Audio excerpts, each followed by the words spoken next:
আসসালামু আলাইকুম। সবাই কেমন আছেন?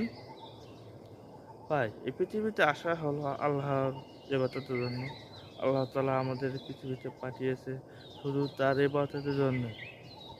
তাহলে এই পৃথিবীতে আল্লাহ তাআলা আমাদের পাঠাইতো না ইবাদত করার জন্য, তার পরীক্ষা নেওয়ার জন্য।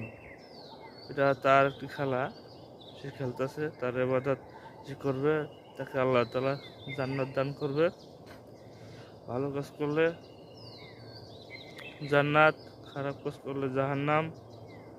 এটাই আল্লাহ তাআলা শুধু এই পৃথিবীতে তার ইবাদতের জন্যই পাঠিয়েছে। এটাই সবাই মনে রাখবেন। আর মৃত্যুর কথা স্মরণ করবেন, প্রতিদিন স্মরণ করবেন। দেখবেন আপনি মনে করবেন যে আপনার আহ, আজকে আপনার মৃত্যু, এই নিয়ে আপনি এটা ভাববেন। দেখবেন আপনি কোনো খারাপ কাজ যাবেন না, সবসময় ভালো কাজ করবেন। সবাই তারা মনে রাখবেন। আর ভিডিওটি শেয়ার করবেন। যারা সাবস্ক্রাইব করেন নাই অবশ্যই করে দেবেন দয়া করে। সবাই ভালো থাকবেন ইনশাল্লাহ।